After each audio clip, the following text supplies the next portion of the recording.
देश के सबसे बड़े लोकतांत्रिक बहस के कार्यक्रम देश की बहस में मैं दीपक चौरसिया अपने दर्शकों का, अपने साथ जुड़े हुए मेहमानों का, अपने साथ जुड़ने वाले पब्लिक के मंच के साथियों का वंदन करता हूं, अभिनंदन करता हूं, नमस्कार करता हूं। आप जानते हैं देश की बहस इकलौता बहस का कार्यक्रम है जो दर्शकों की राय के आधार पर चलता है। दर्शक ही तय करते हैं कि वो किस विषय पर बहस देखना चाहते हैं और दर्शक ही हमारे बहस के कार्यक्रम में सीधे पब्लिक के मंच के जरिए जुड़कर बहस की दशा और दिशा को आगे बढ़ाते हैं, उसे और धार और रफ्तार देते हैं। आज पब्लिक के मंच में कौन कौन जुड़ेंगे मैं आपको तुरंत बता देता हूं। मेरे साथ रिया खुराना जुड़ेंगी नोएडा से, मेरे साथ आकाश सिंह जुड़ेंगे मुंबई से, मेरे साथ विश्वास बगड़े जुड़ेंगे छिंदवाड़ा से, मेरे साथ लकी भारद्वाज जुड़ेंगे वाराणसी से। लेकिन सबसे पहले देख लेते हैं आज आपने यानी दर्शकों ने किससे बहस का मुद्दा चुना है। बहस का मुद्दा शाहरुख खान के बेटे आर्यन खान से जुड़ा हुआ है। क्रूज ड्रग्स केस में विवादों का नेटवर्क कितना बड़ा, क्योंकि आर्यन खान की गिरफ्तारी के बाद एक नए विवाद सामने आते जा रहे हैं। आर्यन को गिरफ्तार करने वाले एनसीबी के ऑफिसर समीर वानखेड़े पर कई तरह के आरोप लगे हैं। एनसीबी के दफ्तर पर भी कई तरह के आरोप लगे हैं। ये कहा गया है कि एनसीबी जानबूझकर लोगों को लपेटे में ले रहा है, जानबूझकर लोगों को परेशान कर रहा है। एनसीबी के ऊपर आरोप लगाने वाले हैं एनसीपी के नेता नवाब मलिक। उन्होंने आरोप लगाया है कि समीर वानखेड़े का जो बर्थ सर्टिफिकेट है वो गलत है, वो गलत तरीके से आईआरएस के अंदर शामिल हुए हैं, वो जानबूझकर बॉलीवुड से उगाही करने के लिए इस तरह की हरकतें कर रहे हैं। वहीं समीर वानखेड़े के परिवार ने इसका पुरजोर खंडन किया है। समीर वानखेड़े के खिलाफ अब विजिलेंस की इंक्वायरी हो रही है। समीर वानखेड़े इस वक्त दिल्ली के अंदर हैं और अपने आला अधिकारियों से बात कर रहे हैं। विजिलेंस की इंक्वायरी उनके बारे में जल्द ही शुरू होगी। लेकिन सवाल यहां पर यह खड़ा होता है, क्या आर्यन खान गलत हैं या फिर समीर वानखेड़े जिन पर ये आरोप लग रहे हैं? इसी पर आज बड़ी बहस होगी। लेकिन सबसे पहले देख लेते हैं आज का अपडेट, क्योंकि आज के अपडेट में आर्यन खान को जमानत नहीं मिली है। ड्रग्स के दलदल में फंसे आरोपियों पर जैसे जैसे एनसीबी का शिकंजा कस रहा है, वैसे वैसे जांच कर रहे अधिकारियों पर भी आरोपों की बौछार हो रही है। जी हां, एनसीबी के नेता नवाब मलिक ने एक बार फिर एनसीबी के मुंबई जोन के डायरेक्टर समीर वानखेड़े पर गंभीर आरोप लगाए हैं।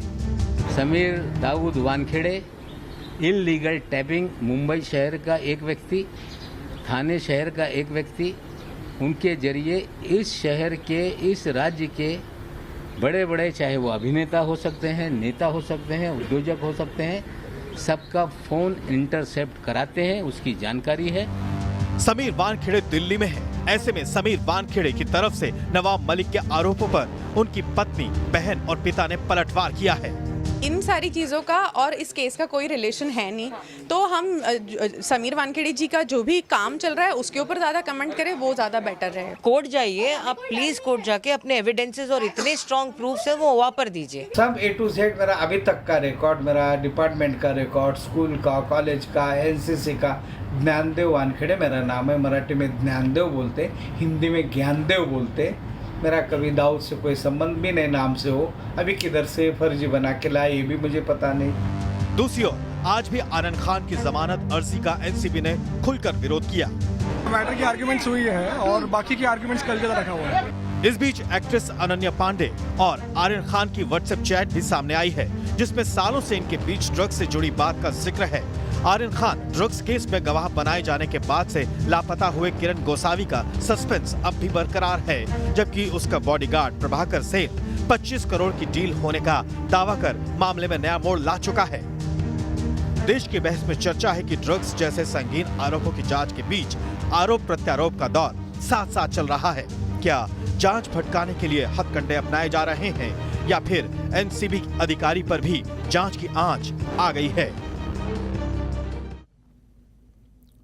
और हमारा आज का सवाल इसी से जुड़ा हुआ है, क्या ड्रग्स केस की जांच पर सवाल खड़े किए जाना सही है? आप हाँ या ना में जवाब दे सकते हैं। आप हमारी वेबसाइट पर जा सकते हैं, आप हमारे मोबाइल ऐप पर जा सकते हैं, आप हमारे ट्विटर हैंडल पर जा सकते हैं, आप हमारे फेसबुक पेज पर जा सकते हैं। कार्यक्रम के बारे में कोई राय है, सुझाव है, आप शो के अंदर शामिल होना चाहते हैं तो 9711002266 पर हमें व्हाट्सएप करें।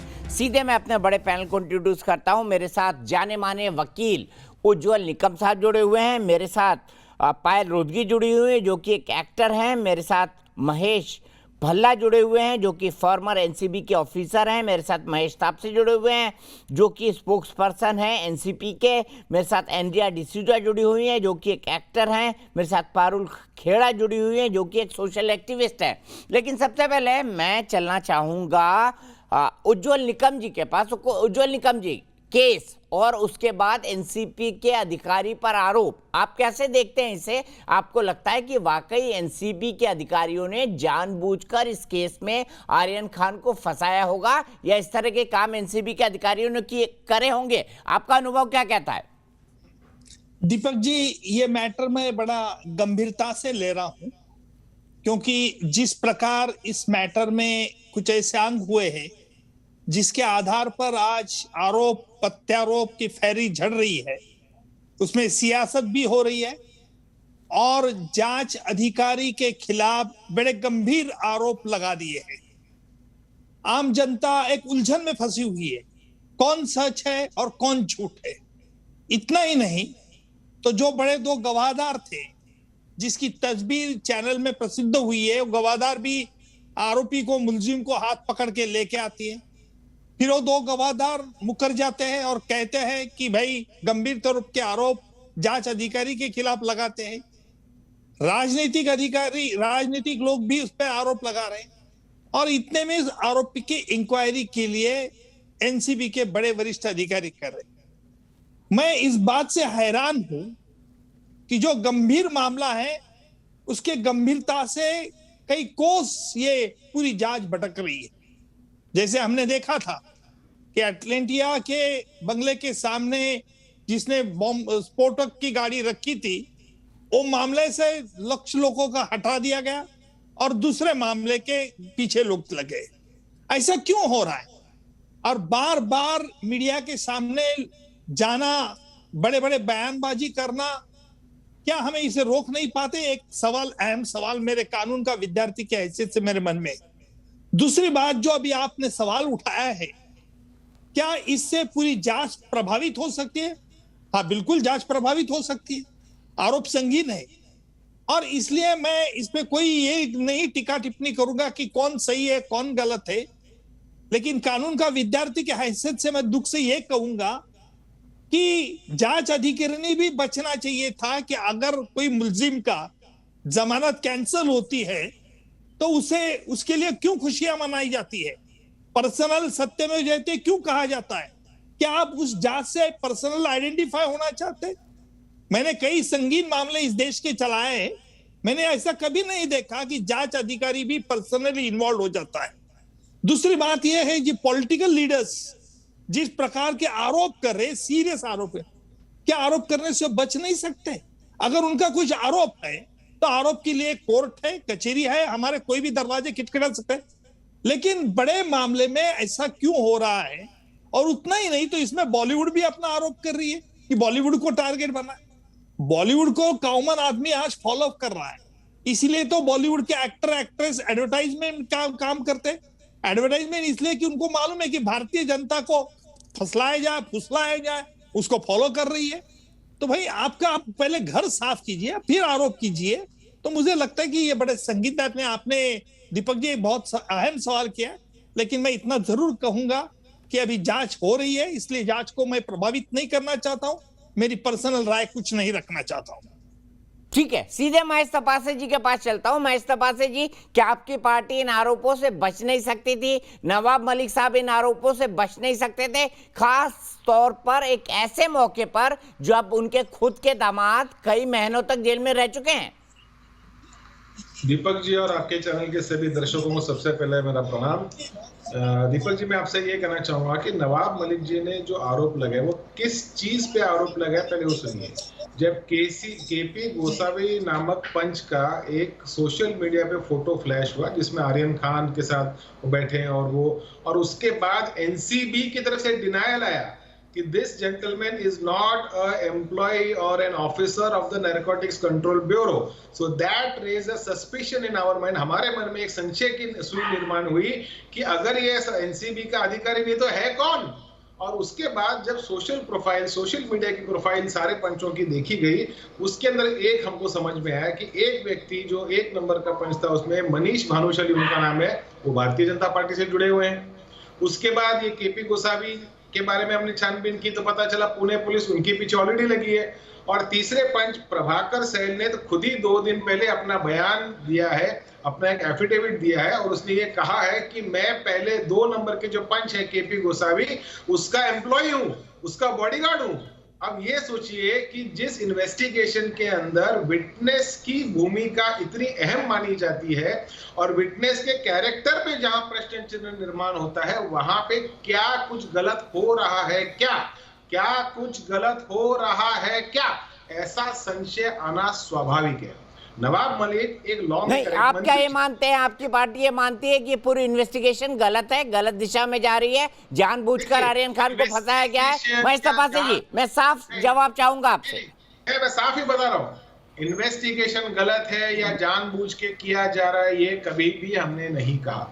हमने सिर्फ ये कहा कि ये 3 पंच आपने दिए इनके कैरेक्टर के संदर्भ में, इनके पॉलिटिकल एफिलिएशन के संदर्भ में, और जब ये प्रभाकर सैल हॉस्टाइल हो गया और उसके बाद जो उसने एफिडेविट दिया तो सारी चीजें सामने आई। उसके बाद एक प्रश्न निर्माण हुआ जो नवाब मलिक ने कहा कि समीर वानखेड़े जी के संदर्भ में उन्होंने कुछ पर्सनल बातें बोली, चाहे उनके रिलीजन को लेके हो या उनके कास्ट के वैलिडिटी के संदर्भ में हो, क्योंकि उस प्रकार की कुछ इंफॉर्मेशन उनके पास आई और वो इंफॉर्मेशन उन्होंने पब्लिक डोमेन में रखी। जो एक एनोनिमस लेटर उनको प्राप्त हुआ वो भी उन्होंने डीजी को भेजा, ये नहीं कि उसी पे अपनी पैरवी करते रहे।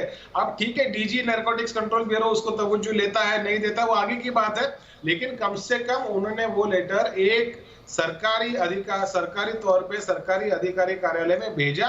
उसके बाद क्या होगा क्या नहीं होगा आगे की बात है। एक चैलेंज, अभी थोड़ी देर पहले मैं नवाब मलिक जी का स्टेटमेंट देख रहा था। उज्जवल निकम साहब हमारे स्टेट के बहुत ही बड़े एक लॉयर, उनकी बहुत सम्मान करता हूँ। नवाब मलिक जी ने कहा कि अगर उनको मेरे किसी भी प्रकार के बयान के ऊपर ऑब्जेक्शन है, वानखेड़े परिवार के संदर्भ में उन्होंने कहा, तो वो क्रिमिनल डिफेमेशन 499 और 500 के तहत दर्ज कर सकते हैं। अब जो व्यक्ति जो एक लॉ मेकर है, जिसको कानून की जानकारी है, किसी ठोस प्रूफ के आधार पे ही कुछ बयान कर रहा होगा। अगर वो कुछ बयान कर रहा है, सारी चीजें पब्लिक डोमेन में है, यंत्रणा के बारे में दोष नहीं है। नारकोटिक्स कंट्रोल ब्यूरो एक देश की प्रीमियर एजेंसी है जिसका हम सम्मान करते हैं। इस देश में ड्रग माफिया को उखाड़ फेंकने का काम नारकोटिक्स कंट्रोल ब्यूरो ने बहुत अच्छे से किया है, कर रही है। ये संदर्भ में जहां पंच की भूमिका, विटनेस की भूमिका जहां संशयास्पद आई, वहां से ये क्वेश्चन मार्क लगना चालू हुआ और उसके बाद की सारी कार्रवाई आपकी नजर के सामने। तब तक कुछ बोले नहीं, तब तक हमने कुछ बोला नहीं। जब एनसीपी ने डिनाई किया, नारकोटिक्स कंट्रोल ने डिनाई किया कि केपी गोसावी हमारा एम्प्लॉय नहीं है, वहां से प्रश्न चिन्ह निर्माण हुआ। और ठीक है, राम कदम जी से सवाल ले लेते हैं। राम कदम जी, पूरा मामला तब शुरू हुआ जब गवाहों ने ये कहा कि भाई हाँ कुछ गड़बड़ है, यही आरोप महेश तपासे जी लगा रहे हैं। दीपक जी, आप एक वरिष्ठ सम्मानित पत्रकार हैं। हमने त्रेता में भी देखा, द्वापर में भी देखा और कलयुग में भी देखा कि चोर को छोड़ के संत और साधु को ही दंड देने का प्रयास कुछ समाज के लोग करते हैं। और वही महाराष्ट्र सरकार के ये तीनों दल मिलकर के दुर्भाग्य से कर रहे हैं। विगत 24 दिनों में देश ने क्या देखा कि कोई भारतीय जनता पार्टी का व्यक्ति विशेष विरोध नहीं है। विगत 24 दिनों में देश ने ये देखा कि महाराष्ट्र के तीनों दल या तो देश के लोगों को मूर्ख समझ रहे हैं, या तो देश के लोगों को कुछ समझता नहीं, उनके आंखों पे चश्मा है, मां गांधारी के भांति ऐसा समझ रहे, या कान में रुई है, क्या समझ रहे। धड़ल्ले से दिन दहाड़े पुरजोर तरीके से हिमालय की चट्टान के तरीके से ड्रग माफिया की वकालत करेंगे। क्या हो गया? जो व्यक्ति और जो एनसीबी के सारे साहसी अफसर ड्रग माफिया के विरोध में काम कर रहे हैं, सरकार करके आप उनके साथ जुटते, देश आपका स्वागत करता। वैसा नहीं किया इन्होंने, खुद तो कार्रवाई नहीं करेंगे, और जो कार्रवाई कर रहे हैं उनका मनोबल कैसा गिरेगा। यहाँ तक निचले स्तर में चले गए कि बीवी, बाप, माँ, धर्म, जाति, ये वो, इतना आदमी कब जाता है? बदले की भाव से जाता है। नवाब मलिक जैसे दामाद को उन्होंने पकड़ा, से गुनाह किया उन्होंने, कौन सा अपराध किया उन्होंने? वे अपने दायित्व का निर्वहन करना कोई अपराध होता है? कौन सा अपराध है? हम आर्यन या शाहरुख खान किसी व्यक्ति विशेष के ये विरोध की लड़ाई नहीं है, ये लड़ाई ड्रग्स के विरोध की लड़ाई है। कल तुम्हारे हमारे घर के बच्चे इसका शिकार न हो, इसकी लड़ाई है। सभी दलों ने साथ में लड़ने की ये लड़ाई है। और महाराष्ट्र की सरकार, जिनका अतीत वाजे जैसे लोगों को रख करके महीने का 100 करोड़ रुपया वसूली करना, ये भूला नहीं है देश। रश्मि शुक्ला ने स्वयं कहा था इनके आईपीएस अफसर तबादले में किस प्रकार से पैसे लिए जा रहे हैं। दीपक जी, आपको अचरज होगा कि आज से 1 हफ्ते पूर्व मैंने ट्वीट किया था, मुंबई के वेस्टर्न इलाकों में रात को 10 बजे के बाद होटल रेस्टोरेंट शुरू रखने के 1 घंटे के 25,000 रुपए लेते थे। 1800 से ज्यादा अधिक रेस्टोरेंट बियर बार है मुंबई में, और ईस्टर्न में 15,000 रुपए लेते थे। कहाँ जा रही है वसूली? ये ड्रग माफिया से वसूली निरंतर चलती रहे, इसलिए ईमानदार अफसर को फंसाने के लिए प्रभाकर की जो बोली है वो 22 जिलों में इन्होंने दबाव में या लालच में बदली है क्या? ये हमारा सवाल नहीं, ये देश की जनता का सवाल है। ठीक है, आप ही के सवाल के साथ पारुल के पास जाता हूँ। पारुल, बताइए क्यों बदलते जा रहे हैं गवाह? इसलिए क्योंकि राजनीतिक दबाव है?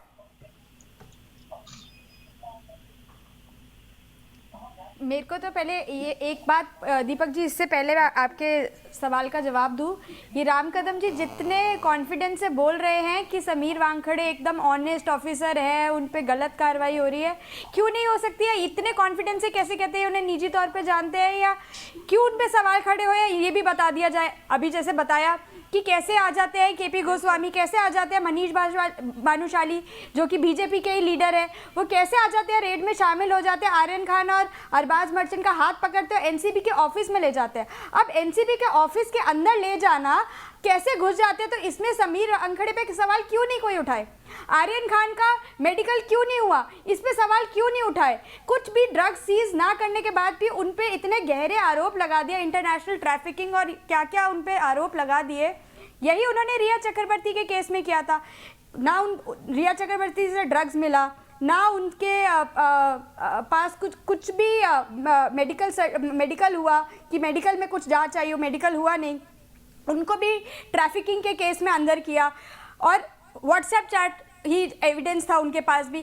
तो मतलब आप कोई कोलैबोरेटिव एविडेंस तो लाइए उनको अंदर करने के लिए। आप क्यों बॉलीवुड स्टार्स के ही पीछे पड़े हैं ताकि अपना नाम करने के लिए? आज तक तो वो पहले बहुत कैमरा फेस कर रहे थे समीर वानखेड़े, आज सुबह उन्होंने मीडिया को भी फेस नहीं किया, तो कुछ तो गड़बड़ दिख रही है ना, कुछ तो लोचा है इस सब में। कुछ लोचा आपको दिखाई देता है? सीधे पायल के पास चलते हैं। पायल, आपको भी लगता है कुछ लोचा है, या आपको लगता है कि आरोप सिर्फ और सिर्फ राजनीतिक है? राम कदम जी, 1 मिनट में आपके पास, पायल के पास आ रहा हूं मैं। पायल के बाद देखिए, मुझे लगता है कि यहाँ पर the allegations against Sameer Wankhede ji needs to be probed, investigated, जिसके ऊपर एनसीबी ने अपनी एक टीम रख दी है। बिकॉज हम एक डेमोक्रेटिक कंट्री में रहते हैं, अगर कोई किसी के ऊपर इल्जाम लगा रहा है देन दैट इल्जाम needs to be investigated. Nobody can not say what they want to say in this country. रही बात आर्यन खान केस की, मुझे लगता है कि आर्यन खान के केस को ऑब्वियसली ट्रायल कोर्ट में या नॉर्मल कोर्ट प्रोसीजर्स में पता चलेगा कि he is guilty of committing a crime or not. Right now the question is that his bail is denied, and that is something which I don't agree with, because there are a lot of facts जो public platforms पर आए हैं जहां पर there has been no consumption. The conscious possession argument also has been argued by Mukul Rohatgi, saying that Aryan Khan is not liable for what Arbaz Merchant is possessing. So there has been legal and logical arguments which I've been reading on this case. So as per that, as per the witness का version, जहां पर this Prabhakar guy is saying that मैंने सुना कि इतने करोड़ लेने वाले थे. It is hearsay. Only thing where NCB has gone wrong is that उन्होंने उनसे blank papers के ऊपर sign करवाया. तो बहुत सारी चीजें बाहर आ रही है क्योंकि suddenly now NCB is using Prabhakar and saying that because Prabhakar is behaving like this way, अगर आर्यन को बेल मिल गई तो और भी ऐसा कुछ होगा. So all these things are not acceptable. A person, if he has committed a crime, let the court decide. क्यों एब्सकॉन्ड है? वो कहाँ है? फरार कहाँ है वो?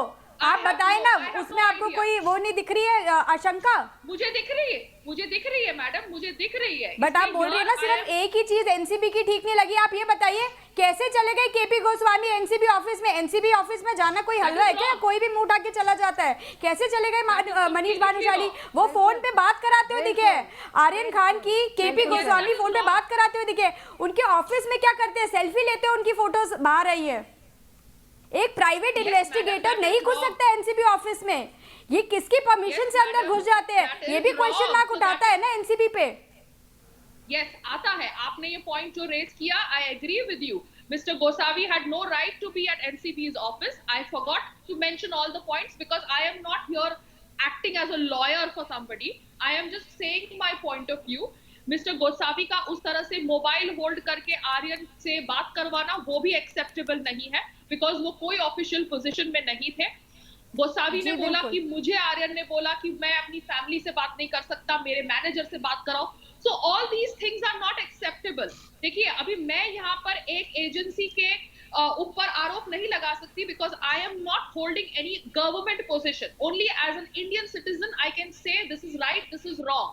जो मुझे रॉन्ग लगा वो विटनेस का ये बयान रॉन्ग लगा कि एनसीबी ने उनसे ब्लैंक पेपर्स पे साइन कराए. अब उनका जो हियरसे वर्जन है विटनेस का वो बदले हैं, उनको फोर्स किया गया है. मैं वो सब के ऊपर कैसे अपनी ओपिनियन दे सकती हूँ? ठीक है, तो I am just trying to also understand. नहीं, बट जो आज नवाब मलिक को लेटर मिला है उसमें भी लिखा गया, जिसने भी वो एनसीबी ऑफिसर ने भेजा है उसमें भी ये बकायदा लिखा गया एक पॉइंट में कि समीर वानखेड़े अक्सर ब्लैंक पेपर पे साइन करा लेते थे आरोपी से, फिर अपने हिसाब से स्टेटमेंट बना के तो प्रेजेंट करते थे. ये उस लेटर में भी जो आज नवाब मलिक ने ट्वीट किया है, जो एनसीबी के ऑफिसर जो उन्होंने वहीं पर भेजा एनसीबी पे इन्वेस्टिगेट करने के लिए. तो कुछ तो बात होगी कि दो जने ऐसा बोल रहे हैं, प्रभाकर भी बोल रहे हैं और जो लेटर मिला नवाब मलिक को वो भी बोल रहा है. देखिए मैडम, वो जो नवाब मलिक को लेटर मिला that was an anonymous letter. मैंने पढ़ा है कि उनको ऐसा लेटर मिला है. So I am not in any position to say yes और no. Yes, this needs to be investigated because this needs to be investigated. यहाँ पे नवाब मलिक जी के son-in-law को भी एनसीबी ने गिरफ्तार किया था. So there can be a personal vendetta also. There can be something which is genuinely also which is pointing out against Sameer Wankhede.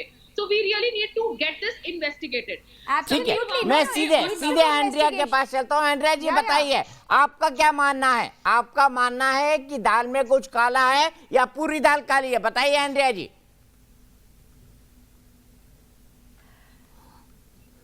बिल्कुल पूरी दालें काली है. शुरुआत से अगर आप देखोगे एनसीबी के ऑफिस में केवी गोसावी क्या कर रहा था, मनीष भानुशाली क्या कर रहे थे, और एक और एंगल भी ये भी था कि वहाँ पे ऋषभ सचदेवा जो मोहित खंबोज का जो साला है वो पकड़ा गया था, उसे 2 घंटे के अंदर अंदर रिहा कर दिया गया था. क्यों? ये सारी चीज़ें क्वेश्चन मार्क, ये सारी चीज़ें अभी तक एनसीबी ने कोई इस चीज़ का कोई जवाब नहीं दिया है, कुछ नहीं कहा.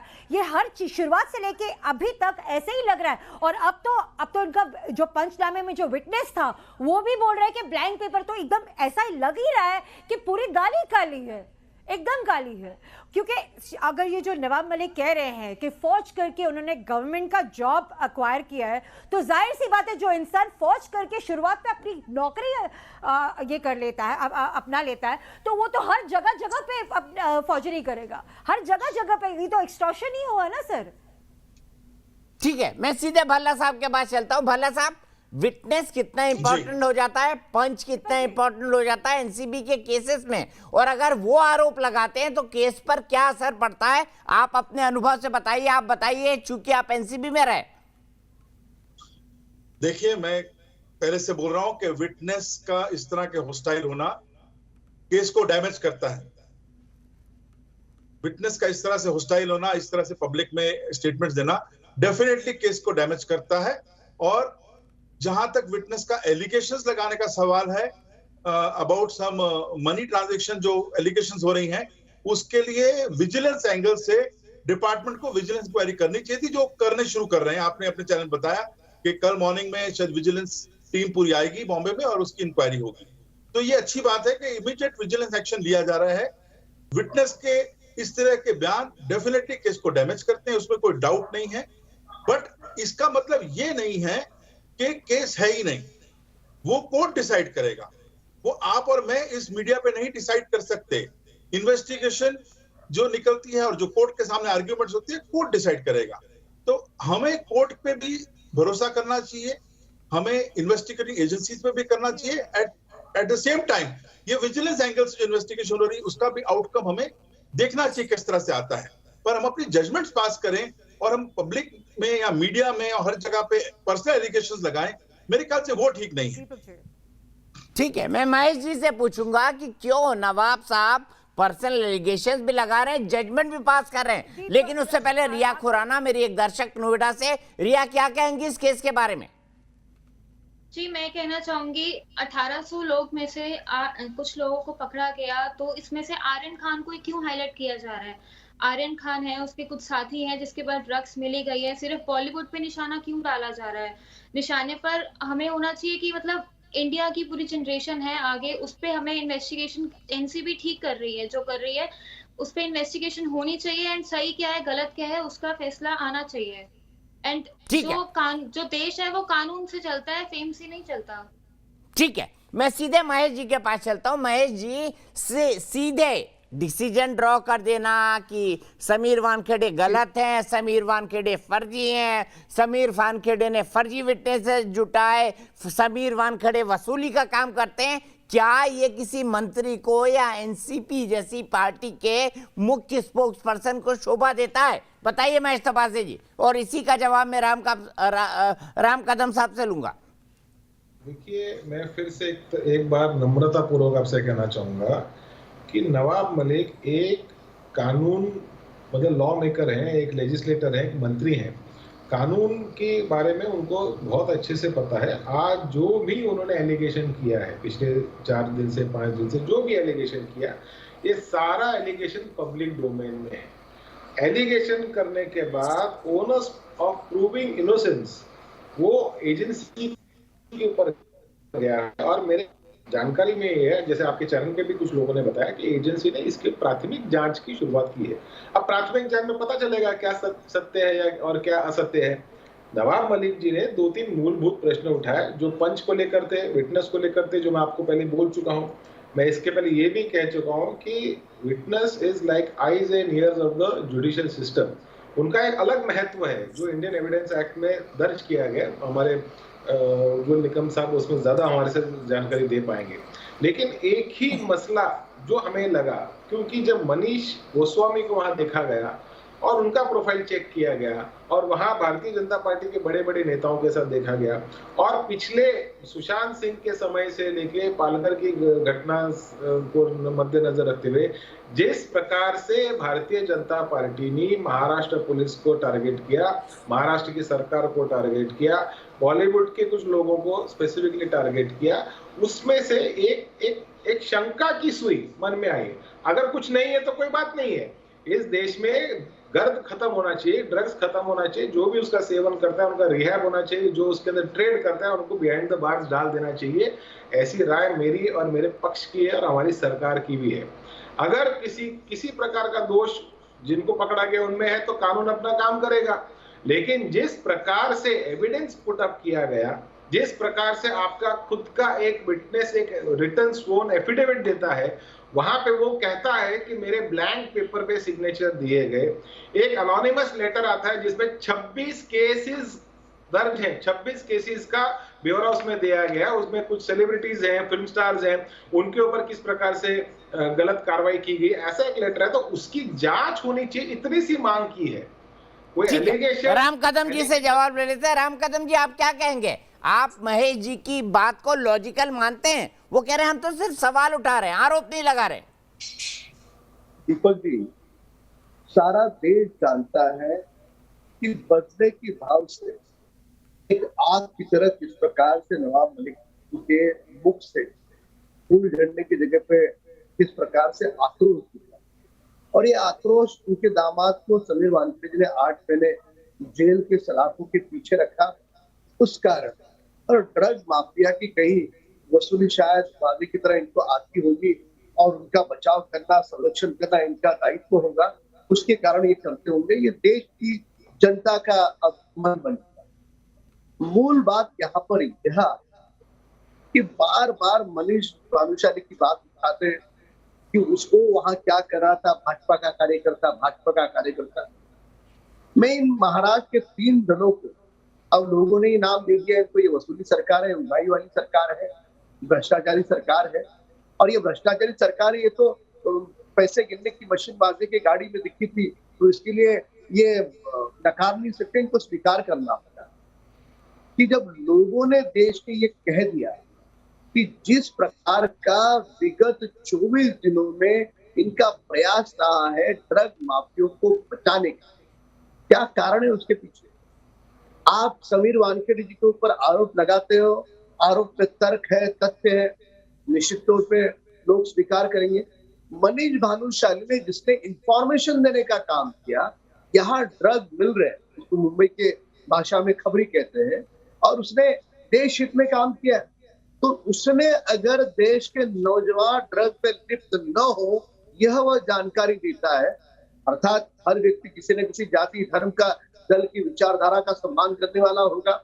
यदि वो भाजपा की विचारधारा का सम्मान करता है और वो देश हित में ड्रग्स की जानकारी अफसरों को देता है, तो इसमें कौन सी गलती है?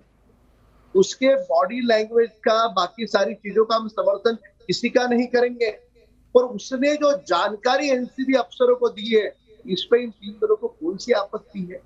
ये न के न प्रकार है न दीपक जी, इनको दिल पे हाथ रख करके इनको पूछा, इन लोगों को दिल पे हाथ रखने के लिए कहिए, ये कैसी विडंबना है? जो अधिकारी प्रामाणिकता से काम कर रहा है, ना आपने उसकी बीवी को छोड़ा, ना बूढ़े बुजुर्ग पिता को छोड़ा, ना उसकी बहन को छोड़ा। ऐसी कैसी आपकी सरकार है? ऐसा कैसा आपका ड्रग माफिया के साथ रिश्ता है? कोई तर्क नहीं, कहीं के भी कुछ भी बातें जोड़ करके ले आते। अब बर्थ सर्टिफिकेट का मामला, उसमें दाऊद नाम पर गोल घेरा किया है। सरकारी दस्तावेज में जब लिखते समय कोई गलती होती है, उसे गोल घेरा किया जाता है, नीचे ज्ञानदेव नाम है। इन्होंने ये सारे मसले में धर्म को ले आए। अब धर्म कौन से धर्म का है ये महत्वपूर्ण है, या वो मानव जाति के हित में काम कर रहा है ये महत्वपूर्ण है। दीपक जी अब बताइए महेश जी, बताइए क्या महत्वपूर्ण है कि वो समाज के हित में काम कर रहा है, या उसका धर्म पहले क्या था और पहले क्या नहीं था, ये महत्वपूर्ण है। महेश तपासे जी जवाब दीजिए इसका। राम कदम जी ने एक लॉजिकल सवाल उठाया, और फिर मैं एक सवाल उज्जवल निकम जी से लूंगा। यहाँ पे मेरे मित्र राम कदम जी जो बहुत अच्छे वक्ता है, प्रश्न घुमा के बोल रहे हैं। प्रश्न ये है कि शेड्यूल कास्ट का रिजर्वेशन हिंदू, सिख और बुद्धिस्ट इनको मिलता है, और वो इनको कैसे मिला ये प्रश्न पूछा गया। ये प्रश्न नहीं पूछा गया कि आपका धर्म कौन सा है। आपका जो भी धर्म होगा, सुनिए Ram Kadam, I could get 2 minute, please listen to me. यहाँ पे भारतीय संविधान में अगर शेड्यूल कास्ट का रिजर्वेशन किसी को मिलता है तो सिख धर्म को, बुद्धिस्ट धर्म को और हिंदू धर्म को मिलता है। तो स्वाभाविक रूप से जब इतना सारा एक एविडेंस हो रहा है कि जो भी व्यक्ति यहाँ जिनके बारे में चर्चा की जा रही है वो व्यक्ति किसी और धर्म से शायद होंगे, मुझे नहीं पता, तो उसी प्रकार से नवाब मलिक ने एक प्रश्न रेज किया कि अगर ये है तो कास्ट वैलिडिटी सर्टिफिकेट जो मुंबई कलेक्टर ऑफिस ने शायद इशू किया गया है उसकी जांच होनी चाहिए कि नहीं होनी चाहिए, इतना ही प्रश्न है, बाकी कोई प्रश्न ही नहीं है।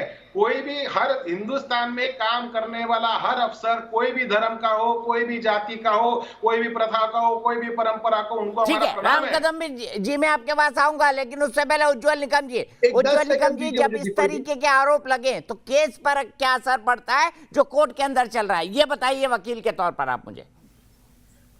दीपक जी, मैं ये बात जरूर कहूंगा कि गलतियां तो होती है इन्वेस्टिगेशन में, लेकिन गलतियां इस प्रकार नहीं होनी चाहिए कि जिसका सीधा जांच पर असर हो। ये मैं देख रहा हूं इस मैटर में कि जांच अधिकारी ने जो सावधानी बरतनी चाहिए थी वो बरती नहीं है। दूसरी बात तो यह है कि जांच अधिकारी पर अगर आरोप लगाए गए और आरोप की छानबीन उनके वरिष्ठ अधिकारी कर रहे, उसमें से अगर कुछ सच पाया जाता है तो जांच अधिकारी की तबादला हो सकती है। अगर नहीं हुआ तो इसका मतलब यह है कि विटनेस होस्टाइल हो गए।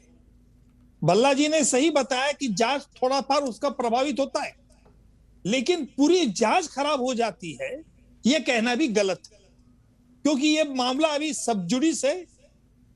और महेश जी ने कहा है कि उनकी पार्टी ने कुछ सवाल खड़े किए, लेकिन जब जांच चल रही है तब क्या सवाल इस वक्त खड़ा करना मुनासिब होगा, ये बात है। क्योंकि अगर सवाल खड़े हो गए तो विटनेस हॉस्टाइल हो गए, तो इससे भी इसका असर जो आरोपी को जो जमानत के लिए है उसके लिए कठिनाई भुगतनी पड़ती है। क्योंकि अभी ब्यूरो ये भी कह सकता है कि चार्जशीट के पहले ही विटनेस हॉस्टाइल हो गए, उसके बारे में छानबीन चल रही है, और इसलिए हमें डर यह है कि अगर आरोपी को जमानत मिलती है तो पूरी जांच निष्प्रभावित हो जाती है। और इसी प्रकार इस पूरी मैटर में मैं चाहता हूं कि कोर्ट ने ही रोक लगाना चाहिए, क्योंकि जो बयानबाजी दोनों तरफ से हो रही है उस बयान से जांच पर विपरीत परिणाम जरूर होता है, इतना ही मैं कहूंगा।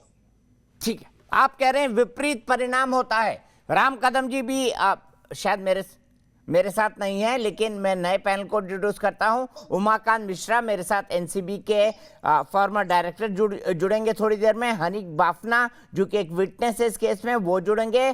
डॉक्टर सीमा मलिक एनसीपी की स्पोक्स पर्सन है, वो जुड़ेंगी। एंड्रिया मेरे साथ जुड़ी हुई है, एक्टर है मुंबई से, वो जुड़ेंगे। और तहसीम पूनावाला, क्या आपको लगता है कि ऐसे मामले में जांच पर सवाल उठाना उचित है किसी भी पॉलिटिकल पार्टी के द्वारा, जब ये पूरा का पूरा मामला इन्वेस्टिगेशन के अंदर हो, कोर्ट के अंदर चल रहा हो?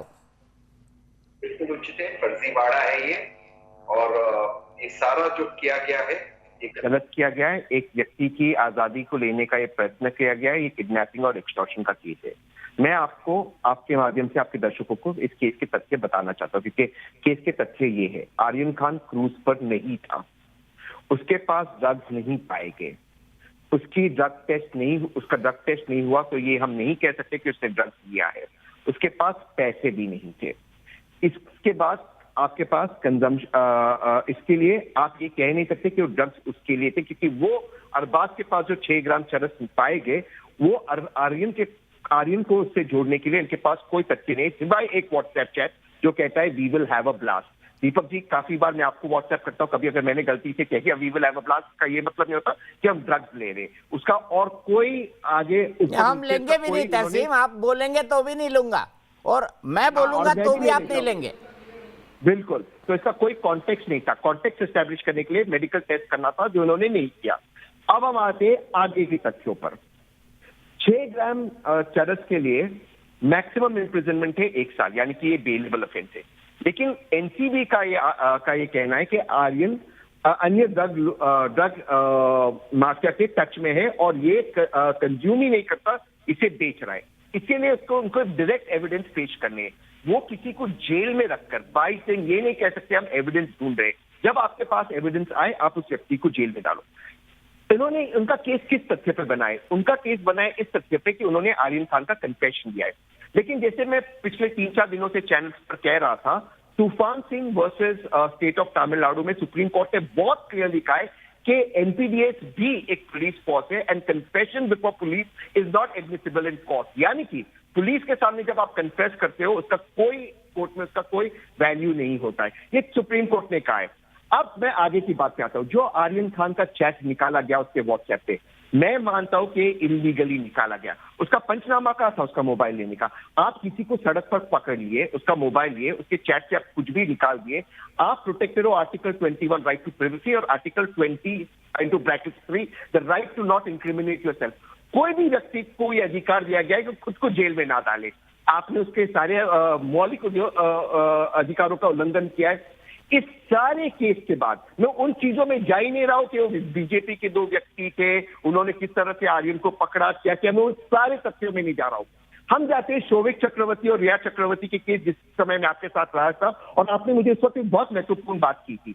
आपने दीपक जी कहा था क्या रिया का डायरेक्ट संबंध है ड्रग डीलर के साथ, और आपके इस बात को बॉम्बे हाई कोर्ट ने अपहेल करते हुए एनसीबी के जब बेल दिए थे, एनसीबी के सारे तथ्यों को बाहर फेंक दिया था। यही होगा आर्यन के तहत। इन्होंने कोई एविडेंस पेश नहीं किया। आप रैंडमली कहने के लिए कि कोई किसी के साथ इन्वॉल्व है, आपको सबूत लाना है। ये कहना कि कॉन्स्पिरेसी सीक्रेट है, अगर सीक्रेट है तो आप सामने लाइए ना सरकार के। आप किसी को जेल में रखते कहे हम ढूंढ रहे, ये कब से हुआ? हमारा जो लीगल जूरिस्प्रूडेंस है, बेल नॉट जेल, हमारा लीगल जूरिस्प्रूडेंस है, you are innocent until proven guilty. Aryan Khan के केस में दोनों का उल्लंघन हुआ है। मैं दोबारा से कहता हूं और ये बड़े जिम्मेदारी से कह रहा हूं, ना सिर्फ बेल मिलना चाहिए, अगर आर्यन खान और शाहरुख खान में गट्स है, क्योंकि बहुत कम बॉलीवुड सेलिब्रिटीज में गट्स, बहुत कम लोगों में, वो सिर्फ पॉशिंग ऑफ एफआईआर में जाए और एफआईआर पॉश करने के बाद इस एजेंसी को कोर्ट ले जाए और उस पर डेफेमेशन का मुकादमा करे। ये इस तरह का फिशिंग एक्सपीडिशन बंद होना चाहिए लोगों पर। ठीक है, मैं आकाश सिंह, मेरे एक दर्शक मुंबई से जुड़ गए। आकाश, आप क्या मानते हैं इस केस के बारे में? क्या वाकई आर्यन बेकसूर हैं, जैसा लोग कह रहे हैं कि उनको गलत ढंग से फंसाया गया, या आपको मामला लगता है कि नहीं, एनसीबी ने सही पकड़ा उनको? नमस्कार जी, मैं आकाश मुंबई से। बहुत बहुत धन्यवाद न्यूज़ नेशन का कि मुझे मौका दिया है आज यहाँ पर। वक्त कम है, मैं आपको इससे पहले कि मैं अपना वक्तव्य बताऊं, मैं अपने बारे में इंट्रोड्यूस करना चाहूंगा। मैंने परदेश फिल्म में शाहरुख खान के साथ काम किया है। महिमा के भाई का रोल मैंने किया था, गोल चश्मा। मेरी मदर भी कैरेक्टर एक्ट्रेस हैं, आशा सिंह, बहुत एस्टैब्लिश। उन्होंने बाजीगर में शाहरुख खान की मौसी का रोल किया था। हम काम कर चुके हैं शाहरुख खान के साथ। हमें वो एक बहुत अच्छे एक्टर और बहुत अच्छे मेहनती इंसान और बहुत अच्छे इंसान लगे जब जितना हमने उन्हें देखा है। मगर ये भी यकीन करना बड़ा मुश्किल होता है कि एक जैसे शाहरुख और गौरी को भी परदेश में हमने साथ में देखा है, सेट पर हमारी आंखों के सामने देखा है कि इतने प्यार करने वाले हस्बैंड वाइफ, इतने close related and well coordinated husband wife का बच्चा ऐसा कुछ करे, बड़ा यकीन करना मुश्किल होता है। मगर अगर वो ऐसा कुछ कर रहा है और माँ बाप को खबर भी ना हो, ये बात भी संदेह पैदा करती है, ये बात भी यकीन करने जैसी नहीं है। ठीक है, और ठीक है, मैं यहीं से राम कदम जी के पास चलता हूँ। राम कदम जी बताइए, उनका कहना है, महेश तपासे जी का भी कहना था और एनसीपी का कहना है कि उन्होंने तो फैक्ट्स को सामने रखा है। वो आरोप तो लगा रहे हैं लेकिन जो फैक्चुअल सिचुएशन है उसके आधार पर लगा रहे हैं। गलत क्या है इसमें, आप बताइए महेश, राम कदम जी।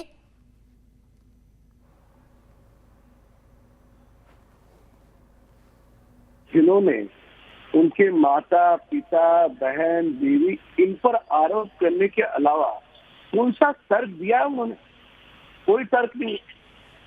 जो प्रभाकर सामने आया, उस प्रभाकर का विगत 22 दिनों का कॉल रिकॉर्ड चेक किया जाए, उसका लोकेशन मोबाइल चेक किया जाए, पता चलेगा कि महाराष्ट्र के मंत्रालय में कौन से मंजिल पर कौन सा मंत्री, कौन सा नेता बैठा, जिस नेता के दबाव के या पैसे के लालच के कारण उसने अपना बयान बदला है। ये सारी बातें सामने आएगी, क्योंकि अचानक से 22 दिन के बाद उसकी बोली कैसे बदल गई, लोगों को सब समझता है। राजेश खन्ना का एक बड़ा फेमस डायलॉग था, जनता है सब जानती है। वैसे ये पूरे प्रकरण में महाराष्ट्र सरकार का एन केन प्रकारेण ड्रग माफिया सुरक्षित रहे, इतना और इतना ही उद्देश्य है। और सरकार का ये उद्देश्य है और नवाब मलिक जी का ये उद्देश्य है कि उनके दामाद को पकड़ा गया था तो मैं मेरा हिसाब समीर वानखेड़े के साथ चुकता करूं। आज वो सत्ता में है, सरकार में है, कैबिनेट मंत्री है। ये दो के अलावा क्या लड़ाई है? आज देश पूरा समीर वानखेड़े और एनसीबी के साथ क्यों है? इसका जवाब है महेश जी के पास नहीं होगा। आज महाराष्ट्र सरकार की छीतू क्यों हो रही है? वाजे को खुद के गाड़ी में 2-2 करोड़ की गाड़ियां मुंबई पुलिस कमिश्नर के दफ्तर में जाती थी। मुख्यमंत्री का लाडला था, गृह मंत्री का लाडला था, सारे नेताओं का लाडला था। 100-100 करोड़ रुपए की एक महीने की उगाई, ये लोग नहीं भूले, लोगों को सब पता है दीपक जी। अभी भी इस ड्रग मामले में यदि हम गहराई में जाए, जो प्रभाकर ने बयान बदला है उसका मोबाइल रिकॉर्ड चेक किया जाए तो पता चलेगा कि जो 24 दिनों से महाराष्ट्र सरकार अप्रत्यक्ष रूप से ड्रग माफिया की वकालत कर रही है, उसके पीछे का कारण अन्य ठीक है, मैं आपके सवाल को डॉक्टर सीमा मलिक के पास ले जाऊंगा। एनसीपी की स्पोक्स पर्सन है कि क्या वाकई ड्रग माफिया को सपोर्ट करने का काम अप्रत्यक्ष रूप से एनसीपी सरकार कर रही है, महा विकास अघाड़ी की सरकार कर रही है। लेकिन उससे पहले हनीफ जी के पास। हनीफ जी मुझे बताइए, विटनेस अगर हॉस्टाइल हो जाएगा तो कितना असर पड़ेगा केस पे, ये बताइए, और इस केस को आप कैसे देखते हैं?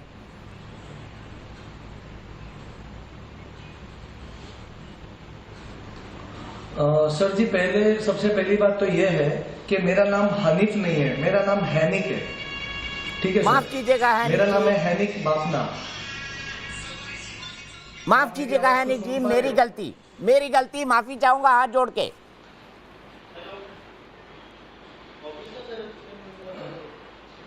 अच्छा सर जी, मेरा ये कहना है कि प्रभाकर जी, उनके पास मेरा मोबाइल नंबर सेव था, इनसे मेरी बातचीत हुई थी। इनके बड़े भाई जो है सतीश भाई के थ्रू, सतीश भाई को मैं मिला था आज से 2 साल पहले। ठीक है, हम लोग किसी बिजनेस रिलेटेड किसी काम के थ्रू हम लोग मिले थे, और हमारे बीच में कभी कोई व्यवहार नहीं हुआ है, ना ही सतीश भाई के साथ में हुआ है, ना ही प्रभाकर जी के साथ में हुआ, और ना ही तो फिर जो किरण गोसावी जी है, जिनके बॉडीगार्ड थे प्रभाकर जी, इनके साथ में भी मेरा कोई व्यवहार कभी हुआ नहीं है। लेकिन मैं इन दोनों को पर्सनली जानता था। जो इनके सतीश भाई है उनको भी मैं पर्सनली जानता था। मेरा मोबाइल नंबर इनके पास था, तो ऑब्वियसली मोबाइल नंबर है तो व्हाट्सएप पे प्रोफाइल फोटो तो दिखेगा ही। इन्होंने किसी एक वीडियो में, जो कि मेरे पास वायरल होते हुए आया हुआ है, और लोगों के मुझे कॉल आ रहे हैं, हेलो सैम करके, लोग मुझे परेशान कर रहे, मुझे डिस्टर्ब कर रहे। मुझे अबू धाबी से भी कॉल आया है किसी एक पर्सन का, जिसने मुझे कहा कि क्या आप सैम बोल रहे हो, आर्यन खान के केस में आपका कोई लेना देना है? मैंने कहा कि नहीं सर। तो किसी बंदे ने मुझे ना लिंक भेजी है, वो लिंक देखने के बाद मुझे पता चला कि इस केस में मेरा नाम है, इस केस से मैं कहीं ना कहीं जुड़ रहा हूं। जैसे कि मैं आपको बताना चाहूंगा, मैं आपको एक फोटो बताना चाहता हूं।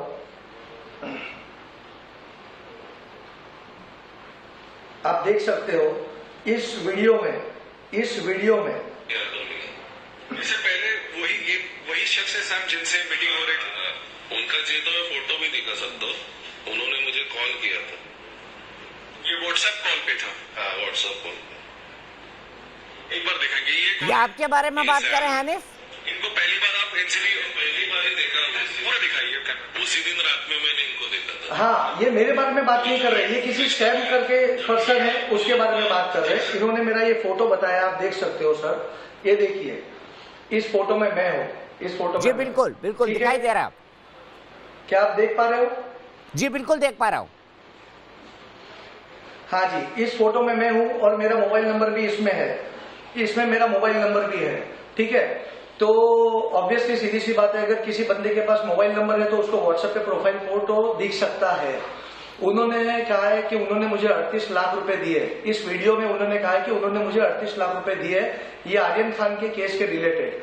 लेकिन ऐसा कोई हमारा व्यवहार हुआ नहीं है, ना ही हम लोग इस केस के मतलब रिलेटेड हम कभी मिले हैं। इन्होंने कहा है कि मैं ट्राइडेंट होटल की किसी गली में इनको मैं मिला था, लेकिन 3 तारीख की शाम को मैं पालघर में था, मैं मेरे घर पे था।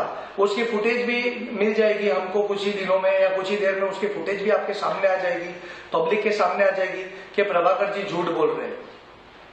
और मैं आपसे जानना चाहता हूँ, आर्यन खान केस से किसी भी तरह का कोई लेना देना है आपसे? आपने कहा पालघर में थे, मैं आपसे ये जानना चाहूंगा और कैटेगोरिकल आपसे पूछना चाहूंगा कि क्या आर्यन खान केस से किसी भी तरह का कोई भी दूर दूर तक कोई लेना देना है आपका?